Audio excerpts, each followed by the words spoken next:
2 ദിനവൃത്താന്തം 35 അധ്യായം 1 മുതൽ 27 വരെയുള്ള വാക്യങ്ങൾ. ജോസിയ പെസഹ ആഘോഷിക്കുന്നു. ജോസിയ ജെറുസലേമിൽ കർത്താവിന്റെ പെസഹ ആചരിച്ചു. 1-ാം മാസം 14-ാം ദിവസം അവർ പെസഹ കുഞ്ഞാടിനെ കൊന്നു. പുരോഹിതന്മാരെ അവരുടെ ചുമതലകൾ ഏൽപ്പിക്കുകയും കർത്താവിന്റെ ആലയത്തിലെ ശുശ്രൂഷകൾക്ക് അവരെ പ്രോത്സാഹിപ്പിക്കുകയും ചെയ്തു. ഇസ്രായേൽ ജനത്തെ പഠിപ്പിക്കുന്നവരും കർത്താവിന് വേണ്ടി വേർതിരിക്കപ്പെട്ടവരുമായ ലേവ്യരോട് അവൻ പറഞ്ഞു, ദാവീദിന്റെ പുത്രനും ഇസ്രായേൽ രാജാവുമായ സോളമൻ നിർമ്മിച്ച ആലയത്തിൽ വിശുദ്ധ പേടകം പ്രതിഷ്ഠിക്കുവിൻ. നിങ്ങൾ ഇനി അത് തോളിൽ വഹിക്കേണ്ടതില്ല. നിങ്ങളുടെ ദൈവമായ കർത്താവിന് അവിടുത്തെ ജനമായ ഇസ്രായേലിനും ശുശ്രൂഷ ചെയ്യുവിൻ. ഇസ്രായേൽ രാജാവായ ദാവീദിന്റെയും പുത്രനായ സോളമന്റെയും നിർദ്ദേശങ്ങൾ അനുസരിച്ച് കുടുംബക്രമത്തിൽ ഗണം തിരിഞ്ഞ് ഒരുങ്ങുവിൻ. നിങ്ങളുടെ സഹോദരന്മാരായ സാമാന്യ ജനങ്ങളുടെ കുടുംബങ്ങൾക്ക് സേവനം ചെയ്യാൻ നിങ്ങൾ വിശുദ്ധ സ്ഥലത്ത് നിൽക്കുവിൻ. ലേവ്യർക്ക് ഇസ്രായേൽ കുടുംബങ്ങളിൽ ഓഹരി ഉണ്ടായിരിക്കണം. പെസഹ കുഞ്ഞാടിനെ കൊല്ലുകയും നിങ്ങളെ തന്നെ ശുദ്ധീകരിക്കുകയും ചെയ്യുവിൻ. മോശെ മുഖേന കർത്താവ് അരുളിച്ചതനുസരിച്ച് തങ്ങളുടെ സഹോദരന്മാർക്ക് സേവനം ചെയ്യാൻ ഒരുങ്ങുവിൻ. അവിടെ സന്നിഹിതരാകുന്ന സാമാന്യ ജനം പെസഹ കാഴ്ച അർപ്പിക്കാൻ വേണ്ടി തന്റെ മൃഗസമ്പത്തിൽ നിന്ന് 30,000 ചെമ്മരിയാടുകളെയും കോലാട്ടുകുട്ടികളെയും 3000 കാളകളെയും ജോസി അവർക്ക് ദാനം ചെയ്തു. അവന്റെ പുരോഹിതന്മാർക്കും ലേവ്യർക്കും സ്വമനസ ദാനങ്ങൾ നൽകി. ദേവാലയത്തിലെ മുഖ്യ സേവകന്മാരായ ഹിൽക്കിയ, സക്രിയ, യഹീയേൽ എന്നിവർ പുരോഹിതന്മാർക്ക് പെസഹ കാഴ്ചകൾ അർപ്പിക്കാൻ 2600 ചെമ്മരിയാടുകളെയും കോലാട്ടുകുട്ടികളെയും 300 കാളകളെയും നൽകി.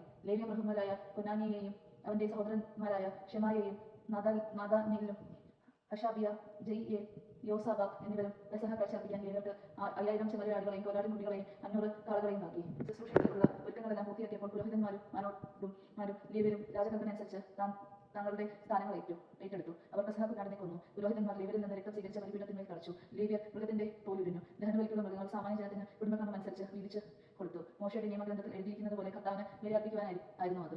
ലേവ്യർ പെസഹ കുഞ്ഞാടിനെ ചട്ടപ്രകാരം തീയിൽ ചുട്ടെടുത്തു. ശേഷിച്ചവ കലങ്ങളിലും കുട്ടങ്ങളിലും ചട്ടികളിലും വേവിച്ചു. ഉടനെ ജനത്തിന് വിതരണം ചെയ്തു. അനന്തരം അവർ തങ്ങൾക്കും പുരോഹിതന്മാർക്കും ഉള്ളതും തയ്യാറാക്കി. കാരണം അഹരോന്റെ പുത്രന്മാരായ പുരോഹിതന്മാർ മേധസ്സും ദഹനബലിയിലും അർപ്പിക്കുന്നതിൽ രാത്രി വരെ വ്യാപൃതനായിരുന്നു. ദാവീദിന്റെയും ആസാഫ്, ഹേമാൻ രാജാവിന്റെ ദീർഘദർശിയായ യദൂദൂൻ എന്നിവരുടെയും നിർദ്ദേശമനുസരിച്ച് അസാഫിന്റെ സന്തതികളായ ഗായകർ സ്വസ്ഥാനങ്ങളിൽ നിന്നു. കാവൽക്കാർ ഓരോ വാതിലുകളിലും നിലയുറപ്പിച്ചു. അവർക്ക് വേണ്ടത് സഹോദരന്മാരായ ലേവർ ഒരുക്കിയിരുന്നതിനാൽ അവർക്ക് ശുശ്രൂഷയിൽ നിന്ന് പിന്തിരിയേണ്ടി വന്നില്ല. ജോസിയ രാജാവിന്റെ കൽപ്പന അനുസരിച്ച് പെസഹ ആചരിക്കുകയും കർത്താവിന്റെ ബലിപീഠത്തിൽ ദഹനബലികൾ അർപ്പിക്കുകയും ചെയ്തു. കർത്താവിനെ ശുശ്രൂഷിക്കാൻ വേണ്ടതെല്ലാം അവർ ഒരുക്കി. അവിടെ സമ്മേളിച്ച ഇസ്രായേൽ ജനം പെസഹ തിരുനാളും 7 ദിവസം നീളുന്ന കുറിപ്പില്ലാത്ത അപ്പത്തിന്റെ തിരുനാളും അന്ന് ആഘോഷിച്ചു.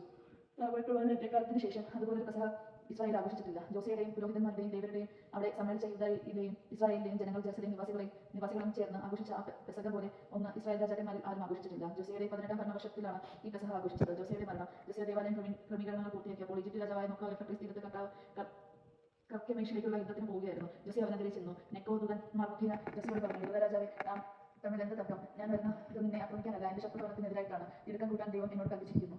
എന്നോടൊത്തുള്ള ദൈവത്തെ എതിർക്കുന്നതിൽ നിന്ന് പിന്തിരിക, അല്ലെങ്കിൽ അവിടെ നിന്ന് നിന്നെ നശിപ്പിക്കും. എന്നാൽ ജോസിയ പിന്മാറിയില്ല. വേഷപ്രച്ഛന്നനായി യുദ്ധത്തിന് ചെന്നു. നെക്കായിലൂടെ ദൈവം അരുൾ ചെയ്ത വാക്ക് കേൾക്കാതെ മെഗിദ്ദോ സമതലത്തിൽ വെച്ച് ജോസിയ അവനുമായി ഏറ്റുമുട്ടി. വില്ലാളികൾ ജോസിയ രാജാവിനെ എയ്തു.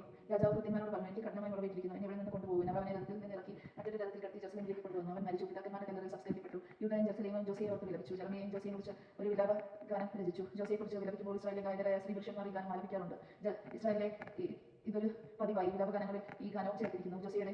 ജോസിയയുടെ ഇത്തരം പ്രവർത്തനങ്ങളും കർത്താവിന്റെ നിയമത്തിൽ എഴുതിയിരിക്കുന്നതനുസരിച്ച് അവർ ചെയ്ത നല്ല കാര്യങ്ങൾ അത്യന്തം ഇസ്രായേൽ രാജാക്കന്മാരുടെയും യൂദാ രാജാക്കന്മാരുടെയും പുസ്തകത്തിൽ രേഖപ്പെടുത്തിയിരിക്കുന്നു. ദൈവജനങ്ങൾ നാം കേട്ടത് നമുക്ക് ദൈവത്തെ സ്തുതിക്കാം. ക്രിസ്ത്യാനി സ്തുതി.